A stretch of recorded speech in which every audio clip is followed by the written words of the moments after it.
दोस्तों, digital ट्रोज education के online platform पर आपका स्वागत है। देखिए, अपन पिछली क्लास में जो राजस्थान के संत और संप्रदाय कंप्लीट कर लिया है, आज एक नया चैप्टर पढ़ेंगे।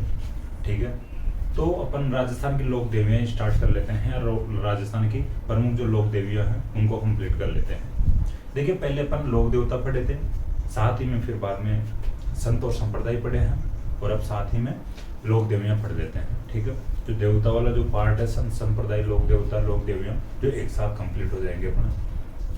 ठीक है, तो पहले अपन इनके जो लोक देवियों के बारे में पढ़ लेते हैं। देखिए, एग्जाम की दृष्टि से इंपॉर्टेंट होता है इनके जो फैक्ट होते हैं। जैसे लोक देवियों के जो मंदिर होते हैं, इस लोक देवी का मंदिर कहाँ पर है, इस लोक देवी का जो मेला किस तिथि को लगता है, तो इस प्रकार के जो क्वेश्चन होते हैं वो पूछे जाते हैं। या कोई बड़ी जो लोक देवी है या ठीक है, तो उसके मंदिर के बारे में पूछ लिया जाता है, इसके मंदिर का निर्माण किस राजा के द्वारा करवाया गया था। और भी जो फैक्ट है तो एक एक करके अपन पढ़ेंगे।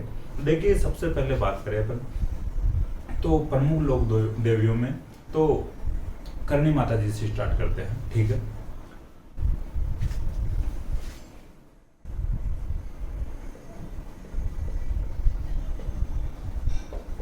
देखिए करणी माता की बात करें अपन, वही जो लोक देवता संत संप्रदाय इनमें बात कर रहे थे, जैसे जन्म स्थान मंदिर, तो ऐसे ही इनकी भी बात करते हैं।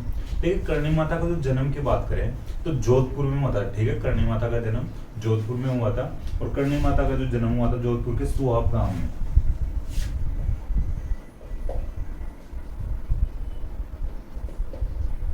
ठीक है, सुहाग गांव है जो जोधपुर में है। लेकिन जोधपुर में जो हुआ था ये चारण परिवार में हुआ था। ठीक है, चारण जाति के थे करणी माता, चारण परिवार है, चारण जाति लिख सकते हो आप। देखिए, अपन बात कर रहे थे करणी माता की, पहले बात कर चुके हैं, बीकानेर पढ़ रहे थे उस समय। ठीक है, देखिए इनके जो पिताजी का नाम था मेहाजी। देखिए, ज्यादा इंपॉर्टेंट नहीं है जो माता पिता वाला जो पार्ट है, ये कुछ जो लोक देवता है ये संत संप्रदाय है उनके बारे में पूछ ले जाते हैं। लेकिन करणी माता का आप लिख सकते हो, मेहाजी इनके पिताजी का नाम था। लेकिन इनका जो मंदिर की बात करें तो देशनोक बीकानेर में है।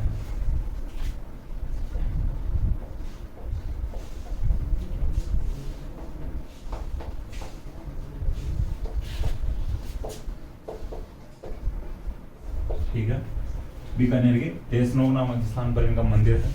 देखिए, जो बीकानेर से जयपुर की तरफ जो रेल लाइन आ रही है, या जयपुर से बीकानेर की तरफ अपन रेल से जाते हैं, तो रेल लाइन के पास में ही इनका मंदिर है। ठीक है, मंदिर के पास से ही रेल लाइन गुजर रही है, तो आप कभी बीकानेर जाते हो तो आपको साइड में ही मंदिर दिख जाएगा। हालांकि अंदर से जो माता जी के दर्शन करने हो तो आपको मंदिर में जाना पड़ेगा। देखिए, इनका जो मंदिर है इनको चूहों का मंदिर भी कहते हैं, या इन करणी माता को भी चूहों की देवी कहते हैं।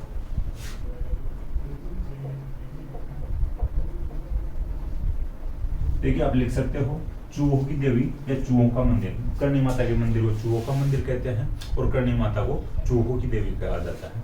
देखिए, इस मंदिर में जाते हैं अपन तो शुभ जो माने जाते हैं तो चूहे माने जाते हैं। ठीक है, तो उन चूहों में से भी सफेद चूहे, और यहाँ के जो चूहे होते हैं इनको काबा कहते हैं।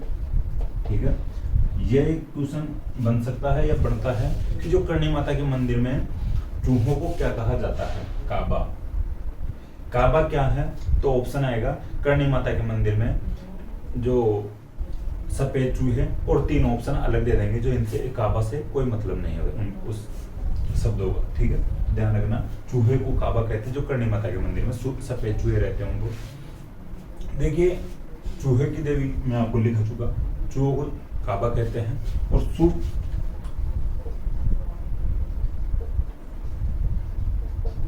शुभ दर्शन माने जाते हैं सफेद चूहे के। देखिए, वैसे तो वहां पर चूहे खूब होते हैं जो अपने यहाँ पे घूमते हैं, ब्राउन वाले चूहे खूब घूमते रहते हैं, लेकिन आपका शुभ दर्शन माना जाता है सफेद चूहे का दर्शन। कि जिस बंदे को सफेद चूहा दिखाई दे गया तो उसको ऐसा मानना चाहिए कि मेरे को यानी साक्षात करणी माता ने दर्शन किए हैं। ठीक है, तो सफेद चूहे के दर्शन शुभ माने जाते हैं करणी माता के मंदिर में। देखिए, अब बात करें आगे और करणी माता की। देखिए, जो करणी माता कि जो देशनोक में करणी माता का मंदिर है, तो देशनोक में ही नेहड़ी जी का मंदिर भी है।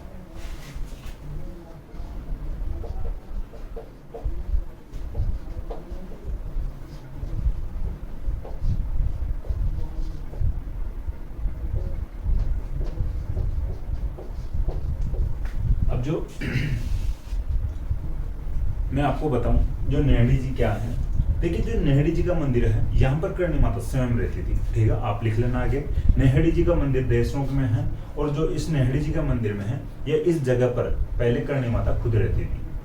ठीक है, आप लिख सकते हो, जहाँ देशनोक में नेहड़ी जी का मंदिर है, जहाँ करणी माता स्वयं रहती थी।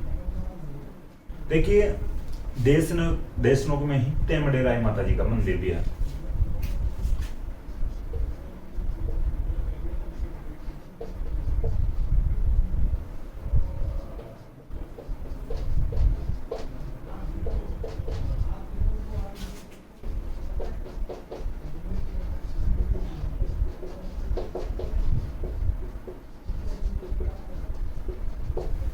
ठीक है, तेमड़े राय माता जी का मंदिर है, जिसकी पूजा करणी माता स्वयं करती थी। ठीक है, तो दो मंदिर और बताया हूँ, नेहड़ी जी का और तेमड़े राय जी का। लेकिन नेहड़ी जी की मैं बात बताऊं, तो नेहड़ी वो होती है,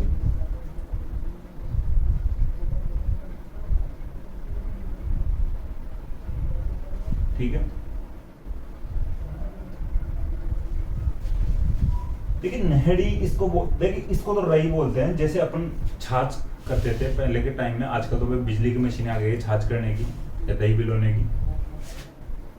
तो उस समय में अब अपन छाछ करते थे या दही बिलोते थे, तो जो मटकी में जो यंत्र जाता था, ये तो रई कहलाता था या जहरना कहलाता था। ठीक है, जहरना या रई बोलते हैं स्थानीय भाषा में, जो अपनी साइड या किसी जो स्थानीय विशेष की बात करें तो वहां पे जहरना भी हो सकता है। ठीक है, जो जहरना होता था, जो रस्सियों के माध्यम से जिसके सहारे खड़ा होता था, या जिसके सहारे से अपन खड़ा करके यानी इस बिलोने में डालते थे, इसको तेमड़ी कहते हैं, सॉरी नेहड़ी कहते हैं। ठीक है, जिसके सहारे जो खड़ा रहता है, या जहरना, या जिन रस्सियों के सहारे जो खड़ा रहता है जो जहरना, तो इस जगह को या इस जो यंत्र बनाया जाता है, इसको नेहड़ी कहते हैं। ठीक है, देखिए यहाँ पर करणी माता स्वयं भाई गाय वाय पालती थी, और यहाँ पे दही वही बिलोती थी। ठीक है, यहाँ पर खेजड़ी का पेड़ है।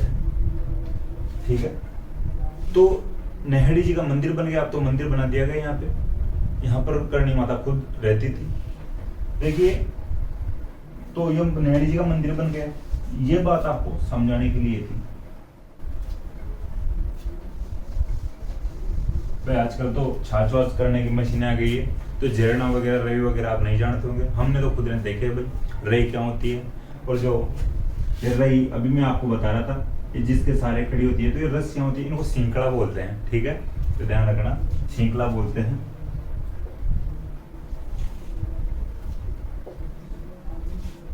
अब बात करें आगे, नेहड़ी जी के जो मंदिर में खुद करणी माता रहती थी, और तेमड़े राई की बात करें, तेमड़े राई जो नेहड़ी जी का जहाँ पर मंदिर है, इसके नीचे एक गुफा है। ठीक है, नेहड़ी जी का मंदिर है, इस स्थान पर ही एक गुफा है, यहाँ पर वह करणी माता खुद इन पूजा करती रहती थी, तेमड़े राई माता जी की। ठीक है, तो ये ध्यान रखना। देखिए, अब आगे बात करें, करणी माता लगभग 151 वर्ष तक जीवित रही थी। ठीक है, इनका जो टाइम था लगभग अपने माने जाते हैं कि भाई एक व्यक्ति की जो जीवन काल होता है 100 वर्ष माने जाते हैं। हालांकि वो जीता कितनी साल है, जीवित कितने साल रहता है, ठीक है, वो एक अलग बात है। कोई 110 साल भी जीता है, तो कोई 50-60 साल में भी मृत्यु हो जाती है किसी की। तो ऐसा कहा जाता है कि करणी माता की जो जीवन काल था 151 साल तक का।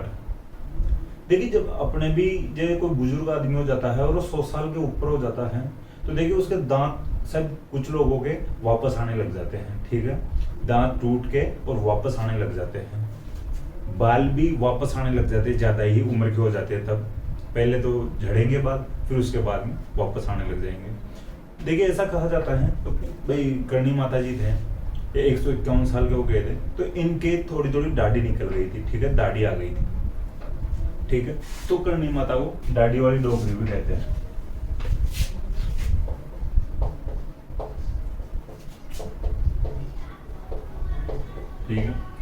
डोकरी तो आप समझ गए होंगे भाई, बुजुर्ग हो गई थी, तो डोकरी अपने भी स्थानीय भाषा में बुजुर्ग हो जाते हैं जिनको थोड़ी भाई डोकरी डोकरी कहते हैं, ठीक है। तो बुजुर्ग लोगों को कहते हैं डोकरी को डोकरी, तो करणी माता को दाढ़ी वाली डोकरी भी कहते हैं। देखिए जो करणी माता के जो प्रतीक है इसकी भी बात करें तो देखिए आप कंफ्यूज होके सफेद चूहे को मत कर देना। यहाँ के जो दर्शन शुभ माने जाते हैं वो सफेद चूहे के माने जाते हैं, सफेद चूहे को काबा कहते हैं। ये जो करणी माता का जो प्रतीक चिन्ह है या प्रतीक है वो संगुली है, ठीक है। चील है एक प्रकार से, ठीक है, चील जिसको ईगल भी बोलते हैं अपन। देखिए इस स्थानीय भाषा में चील वहां पर कहते हैं संगुली, ठीक है। करणी माता का जो प्रतीक है चील है, ईगल है, इसको स्थानीय भाषा में संगुली कहते हैं, ठीक है। कुछ जगहों पर अपने को मिल जाएगा भाई सफेद चील भी मिल जाएगा, ठीक है। तो आपको ईगल, चील या संगुली ध्यान में रखना है। और कलर तो आप ऑप्शन में आ जाए तो ठीक है, वरना अपने को चील, ईगल या संगुली याद रखना है। कुछ जगह पर मिल सकता है सफेद चील प्रतीक है, तो कलर की कोई बात नहीं है, आप लिखना चाहो तो लिख लेना सफेद चील प्रतीक है। लेकिन आपको चील, ईगल, ईगल भी भाई इंग्लिश का वर्ड है, ठीक है। तो चील और संगुली ध्यान रखना है। चील को स्थानीय भाषा में कहते हैं संगुली। ये कंप्लीट हो चुका है करणी माता का जो फैक्ट, करणी माता की जो फैक्ट है। करणी माता ने बीकानेर के बीकानेर वाला जो क्षेत्र जीतने का, इस बीकानेर की स्थापना करने का आशीर्वाद दिया था। मैं आपको पहले बता चुका हूँ जब बीकानेर पढ़ रहे थे अपन, ठीक है।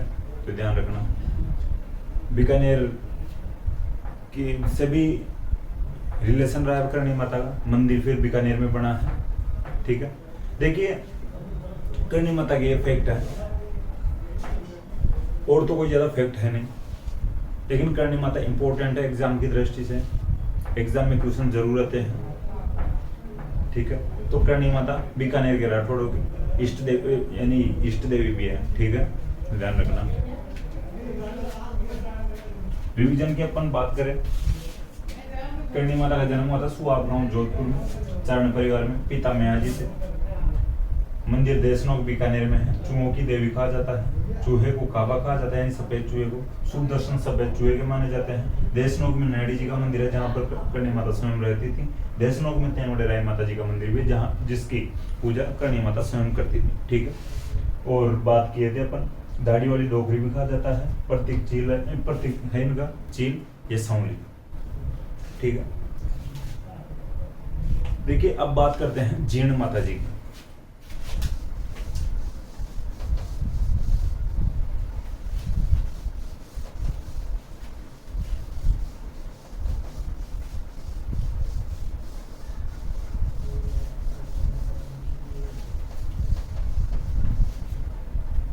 देखिए मैं पहले भी बता चुका हूं कि इष्ट देवी और कुल देवी में अंतर होता है, ये थोड़ा ध्यान रखना। इष्ट देवी जहां पर जो वंश रहता है उसकी अलग अलग भी हो सकती है, ठीक है। लेकिन कुल देवी पूरे वंश की एक ही होती है, ठीक है, ये ध्यान रखना। अपन राठौड़ वंश की कुल देवी की बात किए थे, नागणा गांव में है नागणेशी माता, ठीक।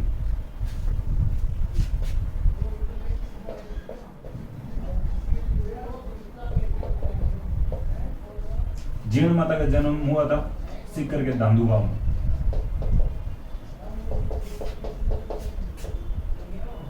ठीक है, सीकर के दांदू गांव में, ध्यान रखना। देखिए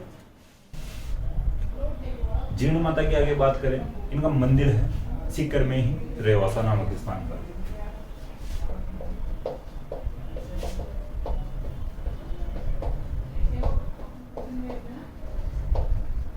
रेवासा की फिर बात आ गई। रेवासा खारे पानी की झीलों में गिनती आती है, रेवासा झील की जो सीकर में है, ये ध्यान रखना। देखिए मंदिर की बात कर रहे हैं अपन, तो मंदिर का जो निर्माण करवाता है, ठीक है, पृथ्वीराज प्रथम था, उसका सामंत था एक फट्टड़ मोइल।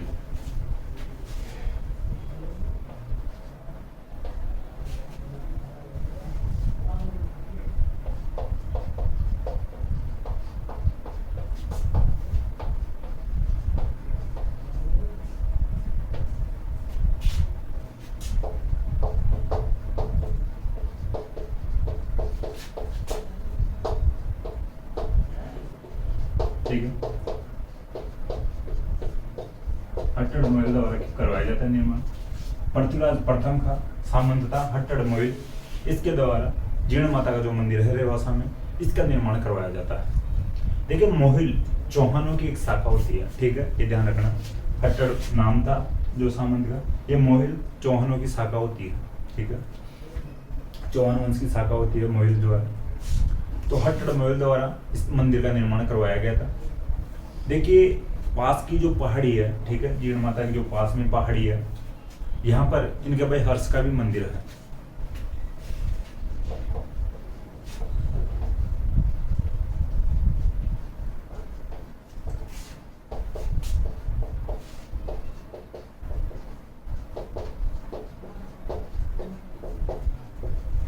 ठीक है, जो हर्ष था ये जीर्ण माता का भाई था, ठीक है, हर्ष था जो जीर्ण माता का भाई था।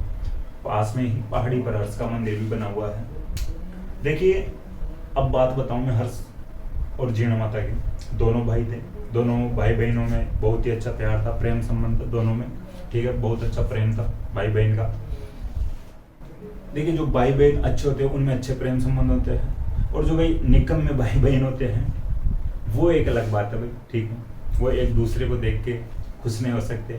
लेकिन जीर्ण माता और हर्ष में अच्छे प्रेम संबंध थे भाई बहन के तौर पे ना।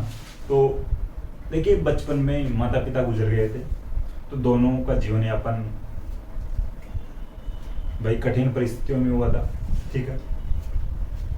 भाई हर्ष की शादी हो जाती है, भाभी आ जाती है जीर्ण माता के, ठीक है, एक प्रकार भाभी या भौजाई। जीर्ण माता हर्ष की वाइफ के ननद हो गए। देखिए जीर्ण माता को तो लगता था भाई मेरा भाई जो मेरे से बहुत प्रेम करता है, ठीक है, और हर्ष की जो वाइफ थी तो भाई वो उसका भाई इस तरह अलग होगा, जीर्ण माता के इस तरह अलग होगा। उन दोनों में हस्बैंड एंड वाइफ का जो संबंध रहेगा, और जीर्ण माता और हर्ष में ब्रदर सिस्टर का जो संबंध या रिलेशन रहेगा। देखिए सिस्टर सिस्टर की जगह होती है, वाइफ वाइफ की जगह होती है, ठीक है। तो भाई ये अलग अलग संबंध है या अलग अलग रिश्ते हैं। देखिए एक दिन क्या होता है, जीर्ण माता और जो हर्ष की वाइफ थे पानी लेने जाते हैं कुएं पर, पानी भरने जाते हैं कुएं पर।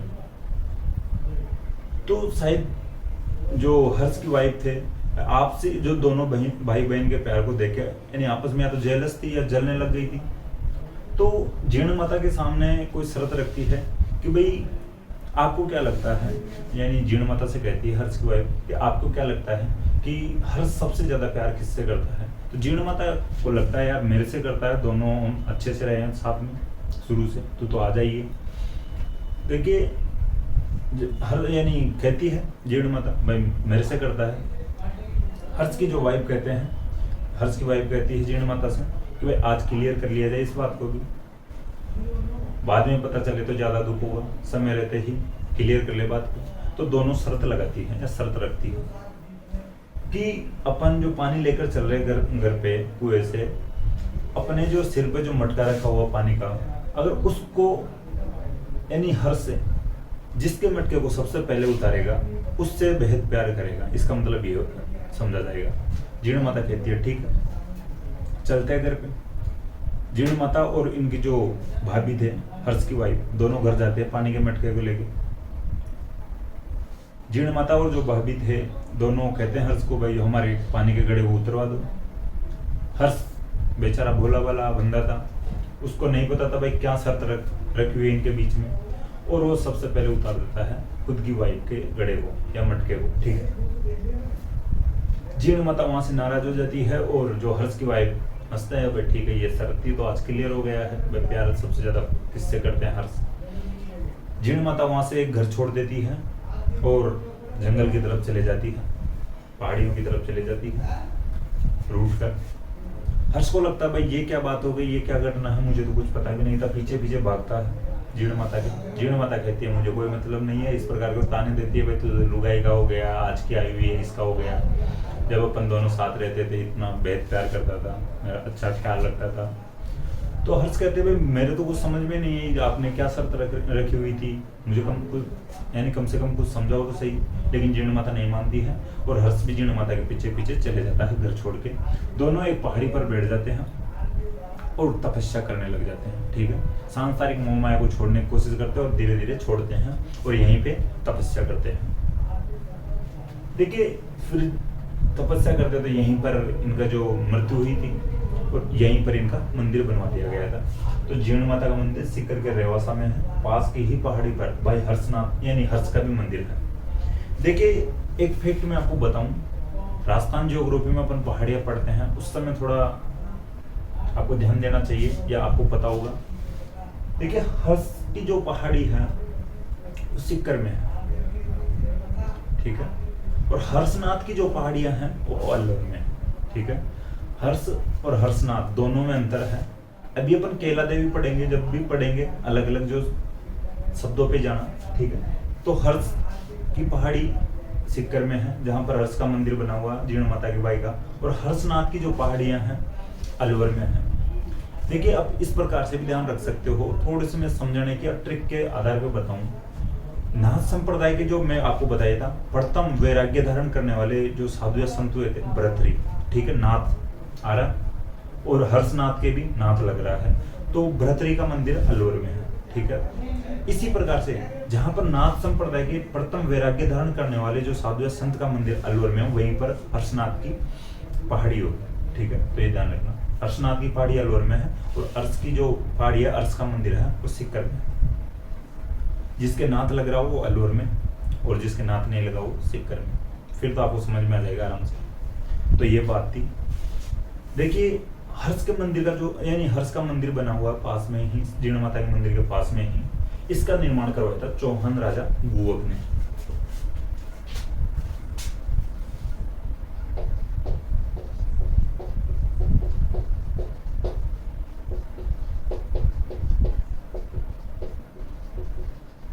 ठीक है, जो हर्ष का मंदिर है इसका निर्माण करवाया था चौहान राजा गुवक ने। देखिए जीर्ण माता चौहानों की इष्ट देवी है। ठीक है,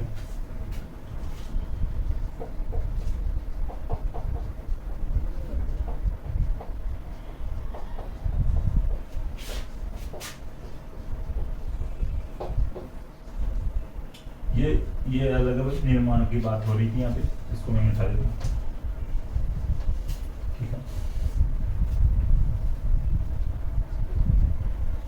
जीर्ण माता है चौहानों की इष्ट देवी है। वापस आगे बात, इष्ट और कुल देवी ये अलग अलग होते हैं। चौहानों की इष्ट देवी एक और पढ़ेंगे अपन, इष्ट देवी अलग अलग हो सकते हैं। देखिए एक जो फैक्ट है एग्जाम की दृष्टि से ये भी इंपॉर्टेंट है कि जीर्ण माता का जो लोकगीत है सबसे लंबा लोकगीत है।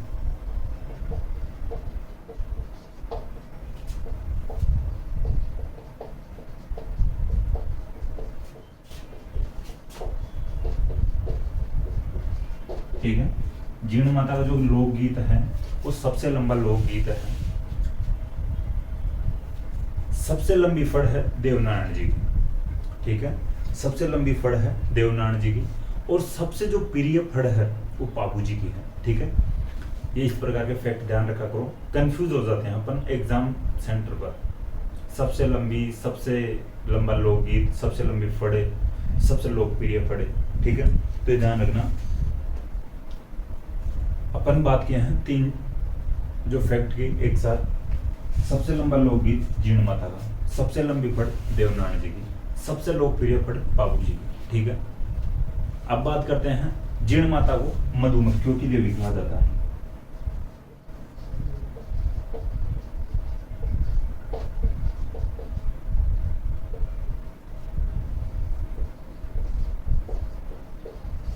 बात बताऊं मधुमक्खियों की देवी क्यों कहा जाता है। देखिए जब औरंगजेब का शासनकाल था, ठीक है, जब औरंगजेब का शासनकाल था तो औरंगजेब जीर्ण माता के मंदिर को तुड़वाने की कोशिश करता है। ठीक है, जीर्ण माता के मंदिर पर आक्रमण करने की कोशिश करता है, तुड़वाने की कोशिश करता है। देखिए अपन पहले भी पढ़ रहे थे कि औरंगजेब मूर्तियों को तुड़वाने का काम करता है। ठीक है, उसके पता नहीं भाई हिंदू मंदिर को तुड़वाने का ऐसा क्या लगा हुआ था, तो हिंदू मूर्तियों को तुड़वाने की खूब कोशिश करता है। हालांकि देवियों और देवताओं ने खूब चमत्कार भी बताए, उसको खूब परेशान भी किया। वैसे ही जीर्ण माता के मंदिर को तुड़वाने की कोशिश करता है औरंगजेब। यहाँ पर देखिए औरंगजेब आक्रमण करता है तो उसकी सेना पर और उस पर मधुमक्खियों ने, या बड़ी मधुमक्खी होती है, उन जो बड़ी मधुमक्खियों ने आक्रमण कर दिया था औरंगजेब पर और औरंगजेब की सेना पर। ठीक है, भौंरा मधुमक्खी बोलते हैं बड़ी मक्खियों को। ठीक है, तो उन्होंने आक्रमण कर दिया भाई, खा खा कर सुझा दिया, यानी बालाजी बना दिया, हनुमान जी बना दिया उनको। औरंगजेब माफी मांगता है, माफ कर दे माता, माफ कर दे डोगरी, आज के बाद आप यानी आक्रमण नहीं करूंगा, और मंदिर और कुछ हो सकेगी तो मैं सहायता ही करूंगा या कुछ दान ही करूंगा, लेकिन आज माफ कर दे। तो जीर्ण माता औरंगजेब की सेना को भाई माफ करती है। देखिए, औरंगजेब ने जीर्ण माता के मंदिर में फिर छत्र चढ़ाया था। ठीक है, औरंगजेब ने जीर्ण माता के मंदिर में छत्र चढ़ाया था। हालांकि उस दिन अगर माफी नहीं मांगता तो मधुमक्खियां शायद मार ही देती, पूरी सेना को खत्म कर देती। भाई इतनी ज्यादा खा लेती तो फिर क्या बचता। तो औरंगजेब बच जाता है, और औरंगजेब फिर या तो खुश होकर मान लो तो छत्र चढ़ाता है औरंगजेब।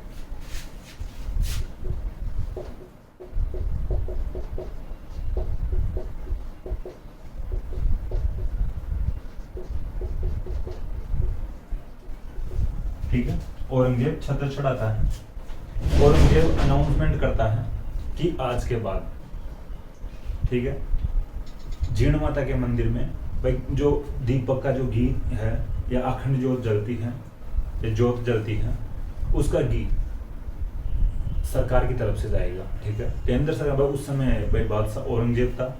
ठीक है, तो औरंगजेब खुद छत्र चढ़ाता है जीर्ण माता के मंदिर में और घी की व्यवस्था करता है। भाई जो भी घी लगेगा दीपक में वो घी अपनी तरफ से जाएगा। देखिए, यानी मुगलों के बाद में फिर अंग्रेज भी आए थे, तो फिर ये परंपरा चली, यानी बन गई थी। फिर यानी केंद्र सरकार से घी आता था जीर्ण माता का, तो अंग्रेज भी घी बेचते थे। और ऐसा कहा जाता है आज भी केंद्र सरकार द्वारा ही जीर्ण माता के जो जोत की घी केंद्र सरकार से ही आती है। ठीक है, तो ध्यान रखना कि कौन सी राजस्थान की कौन सी लोक देवी के मंदिर में घी केंद्र सरकार की तरफ से आता है, तो जीर्ण माता के मंदिर में घी केंद्र सरकार की तरफ से आता है। ठीक है, तो औरंगजेब के समय से परंपरा बनी आ रही है। अब बात करते हैं, ये देखिए कंप्लीट हो चुके हैं जीर्ण माता। तो एक बार रिवीजन की बात करें। जीर्ण माता का जन्म सिक्कर के धांधु गांव में हुआ था। मंदिर रेवासा सिक्कर में है। निर्माण पृथ्वीराज प्रथम के जो सामंत हट्टड़ मोइल ने इस मंदिर का निर्माण करवाया था। पास की पहाड़ी पर इनके भाई हर्ष का मंदिर बना हुआ है। हर्ष के मंदिर का निर्माण चौहान राजा गुवक ने करवाया था। ठीक है, जीर्ण माता को चौहानों की इष्ट देवी कहा जाता है। जीर्ण माता का जो लोकगीत है सबसे लंबा लोकगीत है। जीर्ण माता को मधुमक्खियों की देवी भी कहा जाता है। जीर्ण यानी औरंगजेब ने जीर्ण माता के मंदिर में छत्र चढ़ाया था, और औरंगजेब के समय से ही जीर्ण माता के मंदिर में जो जोत का घी है या अखंड जोत का घी है या दीपक का घी है, जो केंद्र सरकार द्वारा आता है या केंद्र सरकार द्वारा भेजा जाता है। अब बात करते हैं सकराई माता।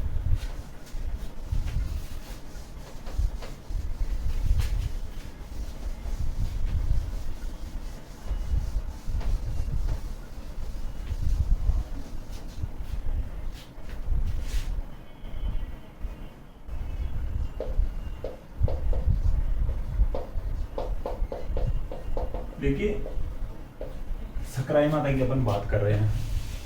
सकराई माता का जो मंदिर है उदयपुर वाटी झुंझुनू में है।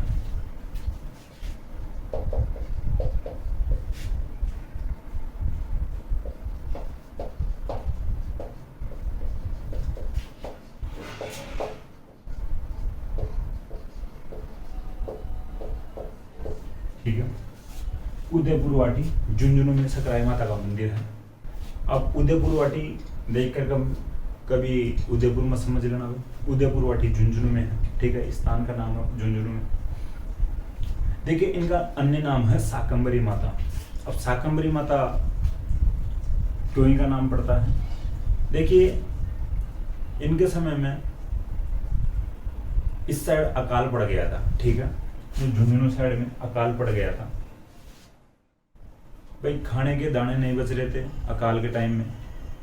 लोग इनसे मिन्नत मांगते हैं या इनसे रिक्वेस्ट करते हैं सकराई माता जी से कि कुछ तो आप दो या कुछ हमारी हेल्प कीजिए कि अकाल के समय में यानी मिन्नत मर रहे हैं। तो सकराई माता ने अकाल के समय में साग सब्जियां उत्पन्न की थी या साग सब्जियों की जो सेवा की थी या सहायता की थी लोगों की या जनता की। तो शाक सब्जियां उत्पन्न करने के कारण इनको शाकंभरी माता भी कहते हैं। ठीक है,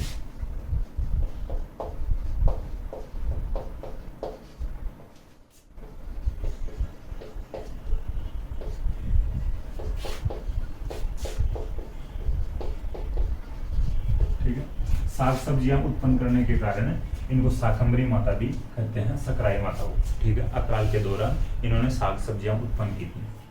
देखिए, अभी बात कर रहे थे इष्ट देवी की, तो सकराई माता भी चौहानों की इष्ट देवी है।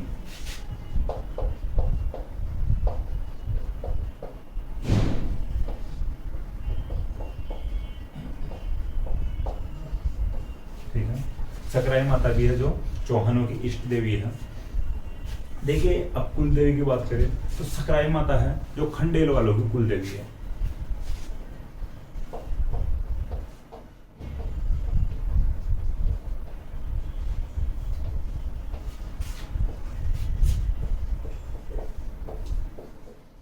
ठीक है, चौहानों की इष्ट देवी जीर्ण माता भी चौहानों की इष्ट देवी है, सकराई माता भी चौहानों की इष्ट देवी है। सकराई माता खंडेल वालों की कुल देवी है। देखिए, सकराई माता का जो प्रमुख मंदिर है उदयपुरवाटी झुंझुनू में है। दो अन्य मंदिर है, एक तो सांबर जयपुर में है और एक सहारनपुर यानी उत्तर प्रदेश में है।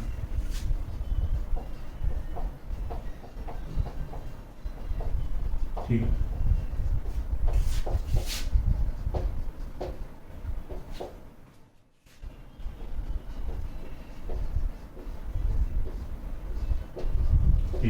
एक मंदिर है सहारनपुर यूपी और एक मंदिर है सांबर।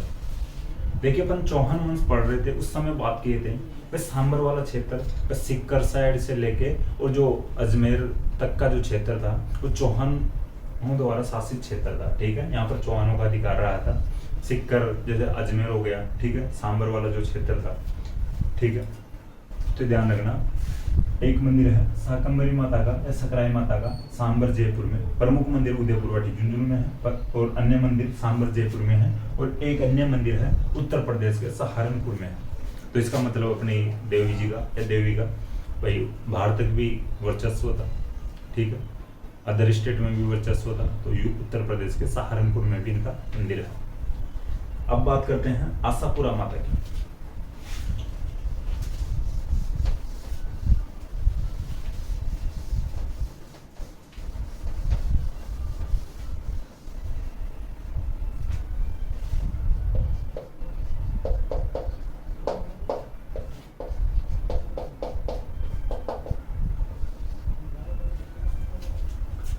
देखिए, आशापुरा माता की बात करें तो इनके मंदिर है दो जगह पर। ठीक है, एक तो नाडोल पाली में है और एक मोदरा जालोर में है। ठीक है, तो पहले बात करते हैं मंदिरों की।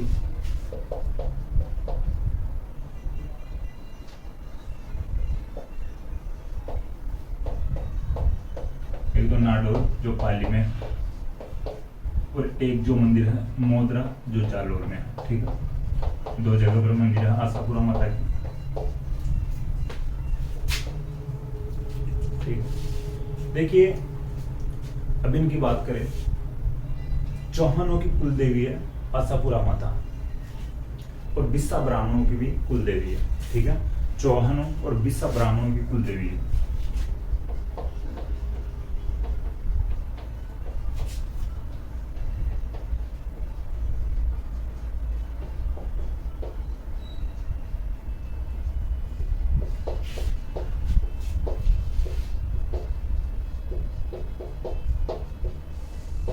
ठीक है, आशापुरा माता है जो चौहानों की और बिस्सा ब्राह्मणों की कुल देवी है।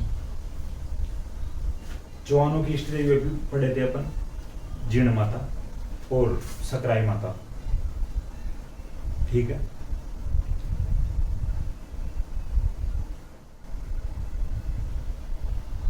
बात बता दिया, चौहानों की कुल देवी है और बिस्सा ब्राह्मणों की भी कुल देवी है। अब बात करें आगे। देखिए, कुछ ऐसी बातें होती हैं जो नॉर्मल हर कोई लोग फॉलो करता है या हर कोई महिला फॉलो करती होगी, लेकिन अब आरपीएससी एग्जाम में क्वेश्चन बना दी तो वो आपको पढ़ना पड़ेगा और करना भी पड़ेगा। लेकिन वो बातें हर एक जो ना पढ़ने वाला अपने मम्मी पापा है वो भी जानते होंगे। ऐसा कहा जाता है, देखिए पर्टिकुलर एक माता जी के ही तो करती नहीं है महिला ऐसा, लेकिन क्वेश्चन बन गया, ऐसी कौन सी लोक देवी है जिनकी पूजा करते समय महिलाएं घूंघट रखती है, या महिलाओं को घूंघट में रहना जरूरी होता है, या महिलाएं हाथ में मेहंदी नहीं लगाती है। तो ऐसी माता जी है या ऐसी लोक देवी है आशापुरा माता। ठीक है, तो आशापुरा माता जी की पूजा करते समय महिलाएं घूंघट नहीं रखती है और महिलाएं हाथ में मेहंदी नहीं लगाती है।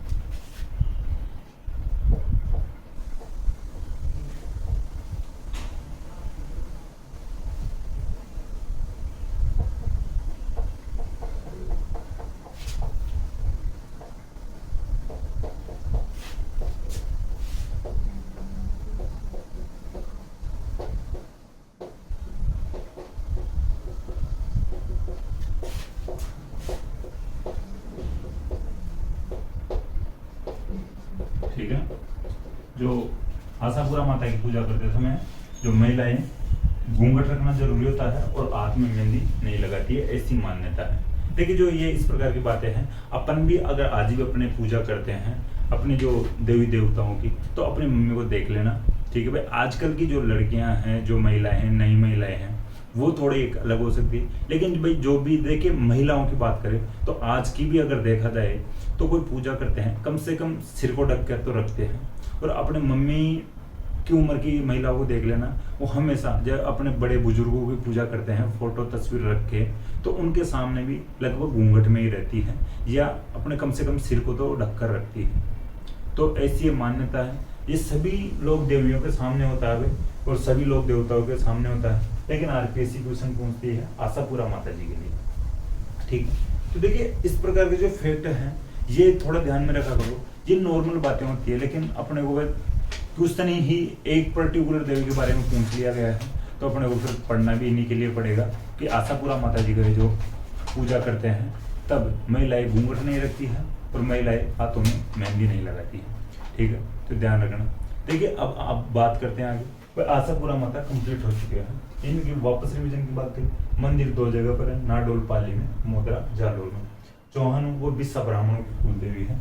महिलाएं पूजा करते समय घूंघट नहीं रखती है और हाथों में मेहंदी, यानी सॉरी घूंघट रखती है और हाथों में मेहंदी नहीं लगाती है। ठीक है, अब ये मत कर लेना पर घूंघट नहीं रखती है। अब बात करते हैं केला देवी की।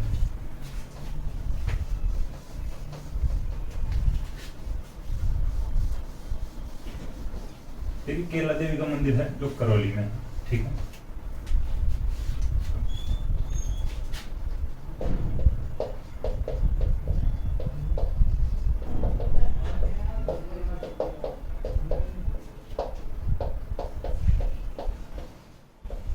ठीक है, देखिए त्रिकुट पर्वत पर है इनका मंदिर, त्रिकुट पर्वत करौली।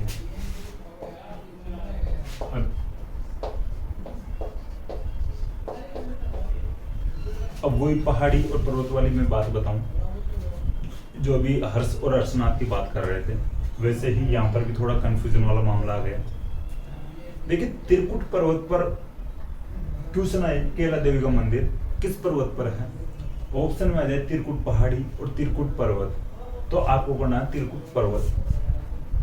देखिए त्रिकुट पहाड़ी पर जैसलमेर का सोनारगढ़ किला है। ठीक है, त्रिकुट पहाड़ी पर जैसलमेर का सोनारगढ़ किला है और त्रिकुट पर्वत पर केला देवी का मंदिर है, तो ये ध्यान रखना। हर्ष का मंदिर सिक्कर में है, हर्षनाथ की पहाड़ियां हैं जो अलूर में है। त्रिकुट जो पहाड़ी है यह सोनारगढ़ किला है जैसलमेर वाला।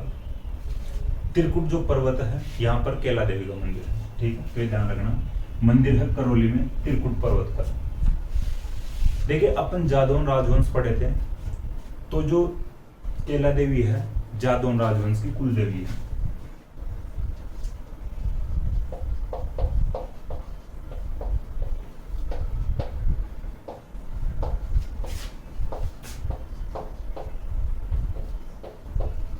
ठीक है, केला देवी है जादौन राजवंश की कुल देवी है। देखिए केला देवी जो माता जी है, इनके बारे में ऐसा मानना जाता है, ऐसी मान्यता है या ऐसी धारणा है कि ये भगवान श्री कृष्ण की बहन है यह हनुमान जी की माता जी है। ठीक है, इनको भगवान कृष्ण जी की बहन या हनुमान जी की माता जी माना जाता है।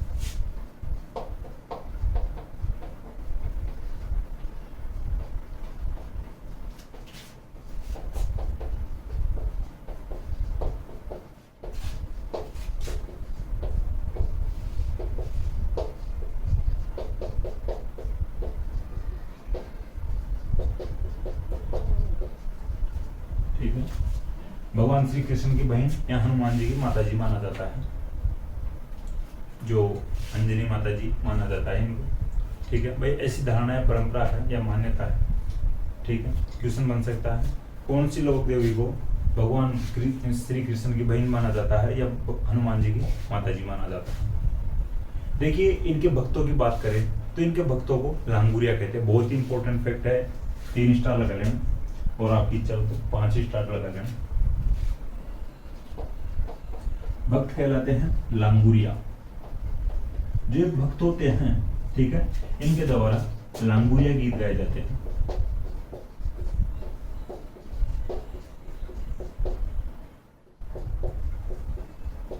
ठीक है, केला देवी के जो भक्त होते हैं इनको लांगुरिया कहते हैं, और इन लांगुरिया भक्तों के द्वारा यहाँ पर लांगुरिया गीत गाए जाते हैं। देखिए, चैत्र शुक्ल अष्टमी को, ठीक है, चैत्र शुक्ल अष्टमी को मेला लगता है।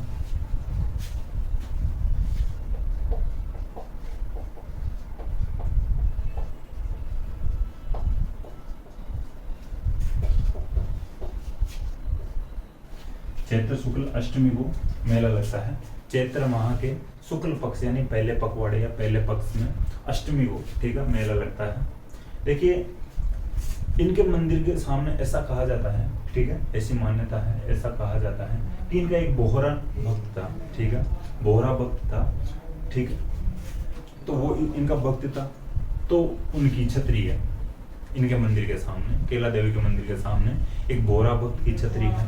और ऐसी मान्यता है कि वहां पर जो बीमारी वाले बच्चों को ले जाने पर यानी छोटे बच्चों का इलाज किया जाता है, यानी बीमार छोटे बच्चों का इलाज किया जाता है।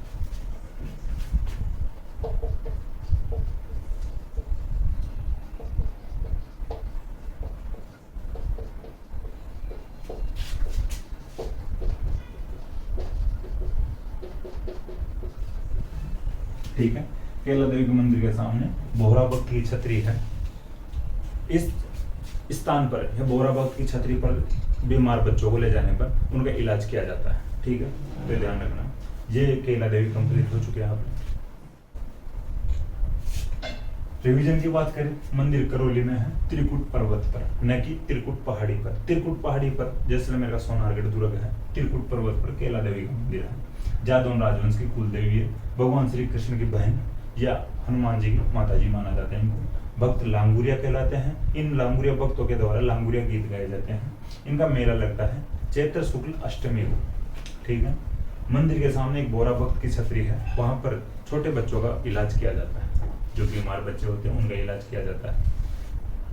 ठीक है, तो ध्यान रखना। करौली में मंदिर है केला देवी का। बाहर से भी यानी अदर स्टेट से भी भक्त आते हैं, मेले लगते हैं। मेले में मेला लगता है इनका, वर्ष में केवल एक बार मेला लगता है। ठीक है, वैसे लोग खूब आते जाते रहते हैं, 8 दिन भी आते हैं। ठीक है, मेले के अलावा चैत्र शुक्ल अष्टमी को मेला लगता है, ये ध्यान रखना। क्वेश्चन बन सकता है केला देवी का मेला कब लगता है, चैत्र शुक्ल अष्टमी को लगता है। और एक भक्त वाली बात याद रखना, लांगुरिया भक्त होते हैं जो इनके द्वारा लांगुरिया गीत गाए जाते हैं। अब एक और लोग देवी पढ़ लेते हैं आज, फिर अगली क्लास में पढ़ेंगे। शीतला माता की बात करते हैं। शीतला माता का मंदिर चाकसू में है। मधु सिंह प्रथम के द्वारा शीतला माता का मंदिर चाकसू में बनवाया गया। शीतला माता का वाहन या सवारी गधा होता है। एकमात्र देवी है या लोक देवी है जिनकी खंडित मूर्ति की पूजा की जाती है। चेचक रक्षक देवी कहते हैं इनको। इनके गधे यानी वाहन की बात बता दिया मैं आपको, गधा है इनका वाहन। ठीक है, चैत्र कृष्ण अष्टमी को इनका मेला लगता है। चैत्र शुक्ल अष्टमी को अभी अपन पढ़े थे केला देवी, तो केला देवी का मेला लगता है चैत्र शुक्ल अष्टमी को, यानी पहले पखवाड़े में या पहले पक्ष में। और दूसरे पखवाड़े या दूसरे पक्ष में यानी कृष्ण पक्ष में शीतला माता का मेला लगता है चैत्र कृष्ण अष्टमी को। ठीक है, तो ये बात शीतला माता की है। इनका जो मेला लगता है इसको बाशोड़ा भी कहते हैं।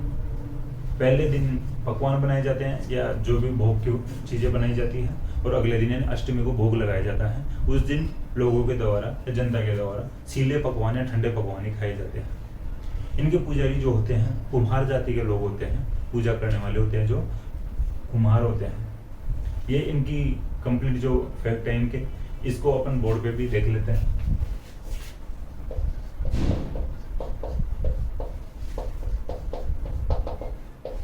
इनका जो मुख्य मंदिर है शीतला माता का चाकसू में है, चाकसू जयपुर में है।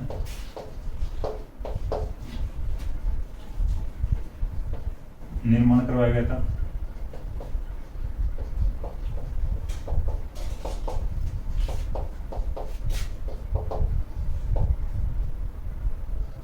ठीक है, जयपुर के राजा थे माधो सिंह प्रथम, तो इनके द्वारा निर्माण करवाया गया था। देखिए मेले की मैं बात बता दिया, मेले का भी लिख लेते हैं, मेला इंपॉर्टेंट होता है।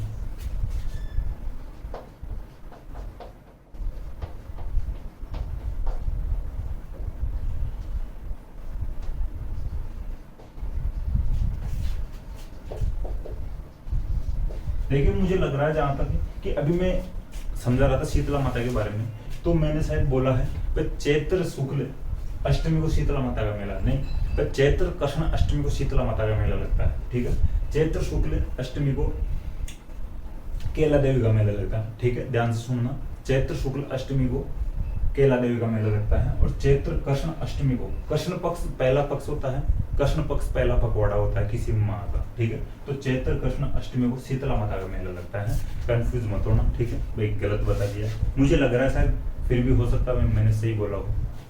चैत्र कृष्ण अष्टमी को शीतला माता का मेला लगता है। और जो फैक्ट की बात करें तो इनका वाहन गधा होता है, मैं आपको बता दिया, मैं थोड़े गरीब थे शीतला माता। जो ये मेला होता है इसको बाशोड़ा भी कहते हैं।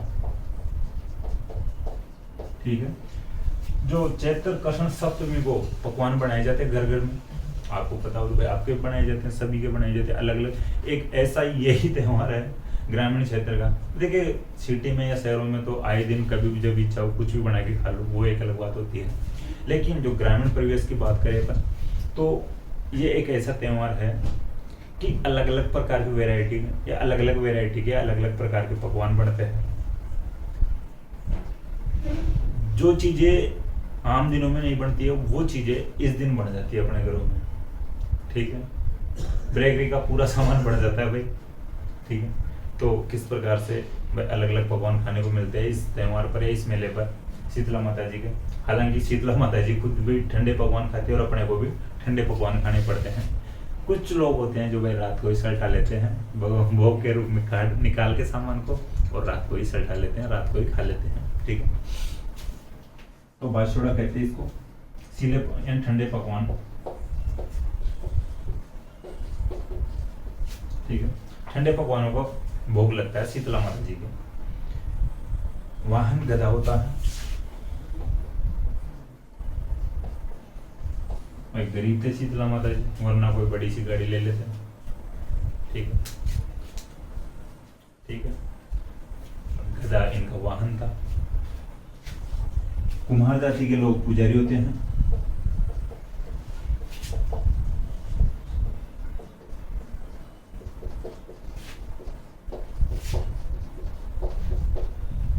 ठीक है, चैचक रक्षक देवी के रूप में पूजा जाता है इनको, चैचक रक्षक देवी माना जाता है। महिलाएं संतान प्राप्ति के लिए इनकी पूजा करती है।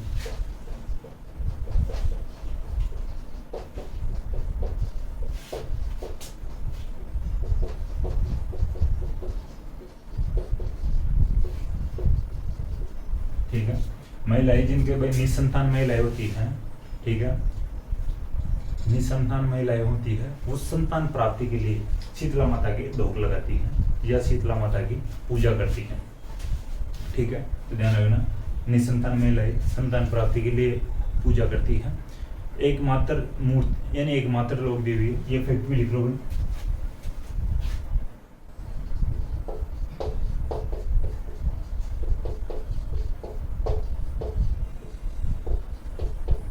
ठीक है। एकमात्र लोक देवी है जिनकी खंडित मूर्ति की पूजा की जाती है, जो शीतला माता है। निसंतान महिलाएं संतान प्राप्ति के लिए पूजा करती है। चेचक रक्षक देव के रूप में पूजा जाता है इनको। चेचक वो होती है जो अपने माता जी निकलती है, अपने जो स्थानीय क्षेत्र में बोलते हैं माता निकल गई है। बड़ी माता तो शायद कम में खत्म हो चुकी है, बड़ी माता का प्रकोप नहीं है, छोटी माता हो जाती है, उसको चेचक बोलते हैं, ठीक है। इनका वाहन गधा होता है और इनका जो मेला लगता है चैत्र कृष्ण अष्टमी को, ठीक है, चैत्र कृष्ण अष्टमी को मेला लगता है, जिसको बाशोड़ा कहते हैं। ये जो मेला होता है ये भी आप लिख लेना, एक गधों का मेला कहलाता है। गधों की खरीद बिक्री होती है इस मेले में, तो गधों का मेला लगता है। चाकसू में मेला लगता है और चाकसू में इनका मंदिर है। माधो सिंह प्रथम के द्वारा इस मंदिर का निर्माण करवाया गया था। अब आने वाला है जो मेला, ठीक है, होली के 8 दिन बाद में, होली पूर्णिमा को आती है, फाल्गुन पूर्णिमा को, तो 8 दिन यानी अष्टमी को, कृष्ण पक्ष की अष्टमी को मेला आ जाएगा। तो इस प्रकार से आप रिलेट कर लिया करो बातों को। और जैसे पूर्णिमा या उत्तरा फाल्गुन को होली आती है, उससे एक दिन बाद में यानी अगला जो चैत्र कृष्ण पक्ष के एकम को धुलंडी आएगी, और होली के 8 दिन बाद में ये जो मेला आएगा शीतला माता जी का, चैत्र कृष्ण अष्टमी को। ये देखिए अपनी देवियाँ आज अपन यहाँ तक बात कर लिए हैं, और नेक्स्ट क्लास में पढ़ेंगे जो भी देवियाँ हैं उनकी। मुझे आशा है कि क्लास आपको पसंद आएगी। क्लास अगर आपको पसंद आए तो क्लास को लाइक करें, कमेंट करें और अपने दोस्तों के साथ शेयर करें। थैंक यू दोस्तों।